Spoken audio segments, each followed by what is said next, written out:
دیکھیں، یہ ایک بہت ہی، میں عرض کروں، تاریخ دن ہے ہم سب کے لیے. یہ کوئی پی ٹی آئی کا معاملہ نہیں ہے. یہ ضروری ہے کہ آپ کے توسط پاکستانی قوم کو پتہ چلے کہ ان کے ساتھ کیا حادثہ کل ہو گیا ہے. آپ تھوڑا مجھے موقع دیں قانون دان کے حوالے سے یا قانون کے طالب علم کے حوالے سے، ایک وکیل کے حوالے سے، کہ ہوا کیا ہے کل. بہت لوگوں میں یہ ایک طرح سے وضاحت نہیں ہے کہ کل کیا ہو گیا ہے اور یہ کتنا بڑا سانحہ ہے ہم سب کے لیے. دیکھیں، ہم لوگ جو وکالت کے شعبے سے تعلق رکھتے ہیں، 32-33 سال مجھے بھی ہو گئے، ہمیں پتہ ہوتا ہے کہ کون سا جج جو ہے دم خم رکھتا ہے جابر سلطان کے سامنے سچ بولنے کا، حق بات کرنے کا، اور کون نہیں رکھتا. اگر آپ میرے سامنے کسی بھی ہائی کورٹ کے 40-50 ججوں کے نام رکھیں یا سپریم کورٹ کے 17 ججوں کے نام رکھیں اور کہیں یہ والا مقدمہ اگر ان میں سے کسی جج کے پاس جائے تو وہ کیا فیصلہ کرے گا، میں کوئی بحث سنے بغیر آپ کو بتا دوں گا کہ وہ کیا فیصلہ کرے گا. اتنا ہمیں پتہ ہوتا ہے کہ اگر کسی کو اٹھا لیا گیا ہے، کسی کا بھائی، خاوند، بیٹا گم شدہ ہے اور وہ مقدمہ الف جج کے پاس جاتا ہے تو وہ کیا کرے گا اور بے جج کیا کرے گا، یہ ہمیں پتہ ہوتا ہے. الف جج جو ہے اس کو ٹالے گا، بہت عدالت میں جاؤ جلال دکھائے گا، لیکن کہے گا مجھے 2 ہفتے میں رپورٹ دو، میں مزید وقت نہیں دوں گا، اور اس طرح مہینے گزار دے گا اور کچھ بھی نہیں ہوگا نشستن برخاستن کے سوا. اس طرح کے جج بہت ہیں ہماری عدالتوں میں بدقسمتی سے. لیکن کسی نہ کسی طریقے سے پچھلے 30 سال میں جو سفر ہم نے طے کیا 1996 کے بعد ایک عدلیہ کی آزادی کا. دیکھیے، 1996 میں ایک فیصلہ ہوا الجہاد ٹرسٹ کہ جج جو ہیں صرف وزیر اعظم کی ثوابدید پر نہیں لگیں گے، جو چیف جسٹس صاحب ہیں ان کا ایک بڑا رول ہوگا ججوں کے لگانے میں. اس کے بعد 2010 میں 18ویں آئینی ترمیم آئی، اس کے تحت، اور 19ویں ترمیم پھر آ گئی، ایک جوڈیشل کمیشن بنا جس میں ججوں کی تعداد زیادہ تھی. ججوں کی رائے جو تھی وہ حاوی ہونا شروع ہو گئی اور حاوی رہی. اس تمام عرصے میں کسی نہ کسی حوالے سے، کسی دروازے سے ایسے جج آ گئے عدلیہ میں جو باہمت تھے، جو آئین کے لیے، جو شخصی آزادیوں کے لیے، وہ خواہ آپ پر بطور صحافی پیمرا کے قوانین ہوں، پیکا کے قوانین ہوں، اس حوالے سے آپ کو ہمیں ریلیف دیتے رہے، کھڑے ہوتے رہے وہ فسطائیت کے خلاف.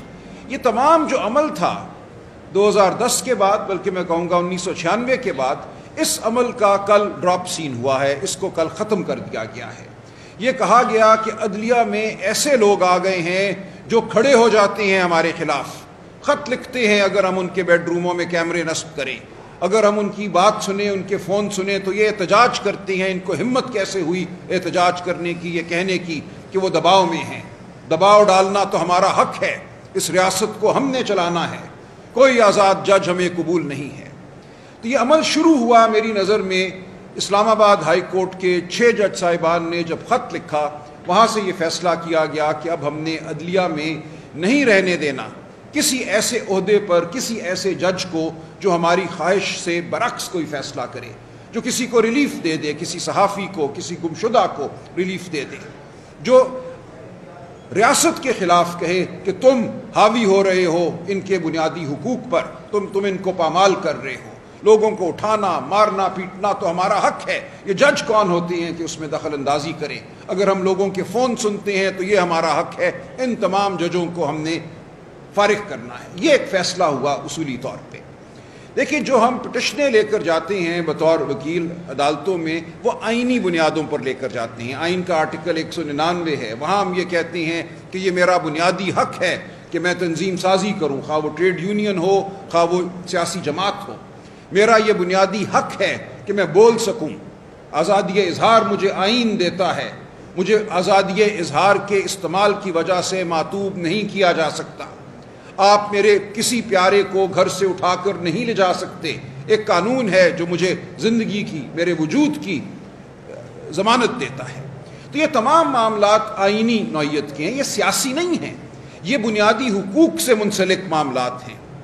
کل یہ کہا گیا کہ ان معاملات کو سننے کے لیے ہائی کورٹوں میں بھی اور سپریم کورٹ میں بھی جج جو ہیں وہ حکومت متعین کرے گی.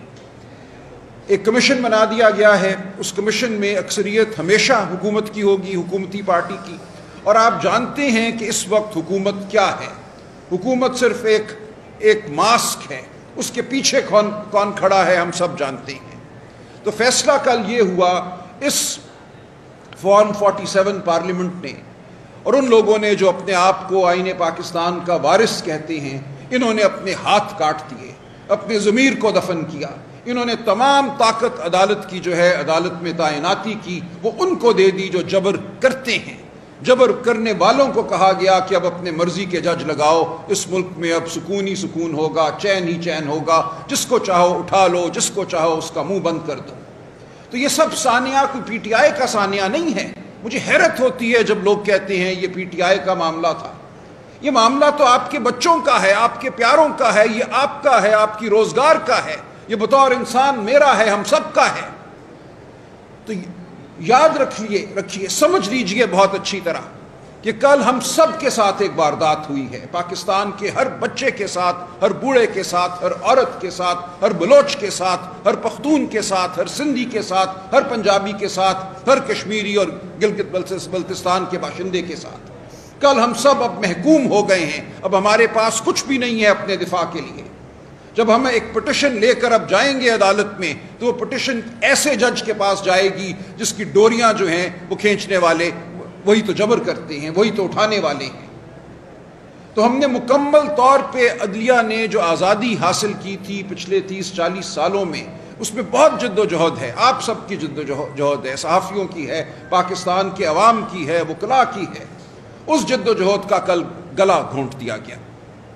کہا گیا کہ اب ہائی کورٹوں میں بھی اور سپریم کورٹ میں بھی وہی جج اس قسم کے معاملات کو سنے گا جس کو ہم مقرر کریں گے۔ اور وہ کیا کرے گا آپ جان سکتے ہیں۔ مسنگ پرسنز کا ایک کمیشن بنایا گیا، ایسے ہی ایک جج کے تحت جسٹس جاوید اقبال صاحب ہوا کرتے تھے جو نیب کے بھی چیئرمین رہے۔ ہم جانتے ہیں اس مسنگ پرسنز کمیشن میں کیا ہوا، نشستن برخاستن لوگ روتے رہے، ٹھوکریں کھاتے رہے، فریاد کرتے رہے، لوگوں کا استحصال ہوا، لیکن کوئی فیصلہ نہ ہوا، ایک بھی کوئی شخص برآمد نہ ہو سکا۔ تو اب یہ حال تمام عدالتوں کا ہوگا پاکستان کی۔ ہر ہائی کورٹ میں اب ایک کانسٹیٹیوشنل بینچ نامی ایک دڑبہ بنایا گیا ہے۔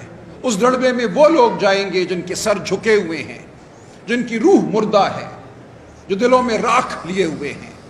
سپریم کورٹ میں بھی اب یہی حال ہوگا۔ آپ کہیں دادرسی نہیں پا سکیں گے۔ ہم کالا کوٹ پہنیں گے، ہم فائلیں اٹھائیں گے، ہم آئین کی کتاب پکڑیں گے، ہم التجا کریں گے، ہم بحث کریں گے، اور ہمارے منہ پہ دے مارا جائے گا پاکستان کے آئین کو، ہماری بحث کو۔ یہ سب کچھ ہم دیکھ رہے ہیں۔ پچھلے 30-40 سالوں میں ہم جانتے ہیں کہ ہمیشہ ججوں کا ایک گروہ ہوتا ہے جو تابع ہوتا ہے، جو مطیع ہوتا ہے، لیکن ہم نے بڑی جد و جہد سے، بڑی کوشش سے اپنی عدلیہ میں ایسے جج پیدا کیے تھے جو دکھا رہے تھے، طاقت دکھا رہے تھے، جو انسان کے ساتھ احترام سے پیش آ رہے تھے، احترام انسانیت کو وہ برتر سمجھتے تھے، جبر کے سامنے کھڑا ہونا شروع کر رہے تھے۔ ان کی ٹانگیں کاٹ دی گئی ہیں، ان کے ہاتھ توڑ دیے گئے ہیں، ان کی زبان کھینچ لی گئی ہے۔ کل یہ ہوا ہے۔ اس لیے جان لیجئے کہ آج اور کل پاکستان بدل گیا ہے۔ ہم ایک بہت تاریک دور میں چلے گئے ہیں۔ یہ وہ دور ہے جو شاید انگریز کے زمانے میں بھی نہیں تھا۔ دیکھیں انگریز نے بھی جب 1860 میں ہمارے قوانین بنائے، ضابطہ فوجداری بنایا، اس کے بعد انہوں نے پینل کوڈ بنایا، ان سب میں یہ لکھا کہ خواتین پہ کوئی سورج غروب ہونے کے بعد کوئی گرفتاری نہیں ہوگی، کسی گھر میں داخلہ نہیں ہوگا جہاں خواتین ہوں۔ یہ سب کچھ انگریز نے لکھا 1860 میں۔ آج ہم دیکھ رہے ہیں یہ تمام اصول پامال ہو چکے ہیں۔ کسی کی بیوی، بیٹی، بہن، ماں محفوظ نہیں ہے۔ اس ماحول میں ہم نے مزید تاریکی پیدا کی ہے۔ تو ہم اب بالکل نہتے ہیں۔ میں آپ کو یہ کہنے آیا ہوں کہ یہاں سے آگے کچھ نہیں ہے سوائے جد و جہد کے، سوائے اس بات کے کہ ہر سیاسی تفریق سے، ہر لسانی تفریق سے بالا تر ہو کر ہم اکٹھے ہوں، ہم اپنی آواز بلند کریں۔ عدالتوں میں اگر آواز بلند نہیں کرنے دی جائے گی تو سڑکوں پر ہم بلند کریں گے، میدانوں میں ہم بلند کریں گے، گھاٹیوں میں، پہاڑوں پہ ہم بلند کریں گے۔ پاکستان کا کوئی خطہ ایسا نہیں رہے گا جہاں جبر نہیں ہوگا۔ اس لیے پاکستان کے ہر خطے میں ہمیں آواز بلند کرنی ہوگی، اپنے لیے، اپنے پیاروں کے لیے، اپنی آنے والی نسلوں کے لیے۔ تو میرا آج آپ کو یہی پیغام ہے۔ یہ پی ٹی آئی کا پیغام نہیں ہے۔ میں بطور پاکستانی، ایک رنجیدہ پاکستانی، بطور قانون کے طالب علم آپ سے مخاطب ہوں۔ میں اس حیثیت میں آپ سے مخاطب ہوں جو 30-32 سال میں نے گزارے آپ کے حقوق کی لڑائی میں۔ جو لوگ جانتے ہیں میرے کیریئر کو وہ جانتے ہیں کہ کبھی میرے دفتر سے کوئی غریب خالی ہاتھ واپس نہیں گیا، کوئی مزدور کبھی میرے دفتر سے واپس نہیں گیا، ہمیشہ عدالت کے سامنے گیا۔ فیس تو ظاہر ہے سوال پیدا نہیں ہوتا، وہ پینشنر ہو، وہ نکالا ہوا مزدور ہو، ہم آئینی پٹیشنیں لے کر عدالتوں میں جاتے تھے۔ اب کس عدالت میں جائیں گے؟ میں اب کیا اس کو دلاسا دوں گا؟ کیا تمہیں میں اس عدالت میں لے جاؤں گا جہاں ایک شخص بیٹھا ہوگا، اس نے بوٹ نہیں پہنے ہوں گے، وردی نہیں پہنی ہوگی، لیکن اس کا دل اور دماغ جو ہیں وہیں سے ٹٹولے جائیں گے، وہیں سے کنٹرول ہوں گے۔ تو یہ ہے وہ سانحہ جو ہمارے سامنے کھڑا ہے۔ تو میری آپ سب سے گزارش ہے، پاکستان کے ہر شہری سے گزارش ہے کہ اب اٹھو، بہت ہو گیا۔ اب ہمارے پاس کوئی چارہ نہیں ہے اس کے سوا کہ ہم اپنی آواز بلند کریں۔ ہم لڑتے رہیں گے عدالتوں میں، جو بھی ہے، جس قسم کی بھی عدالتیں ہیں، لیکن وہاں آپ توقع نہ رکھیے۔ اب آپ کو معاملات کو سمجھنا ہوگا، اپنے ہاتھ میں لینا ہوگا۔ جو عمل ہے یہ مدافعت کا، ریزسٹنس کا، اس کا حصہ بننا ہوگا۔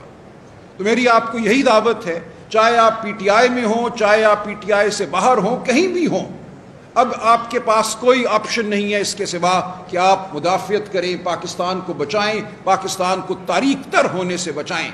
اس کو ہم نے قبرستان نہیں بننے دینا، یا قبرستان کی خاموشی نہیں ہم نے ہونے دینی۔ کوئی ملک فلاح نہیں کرتا۔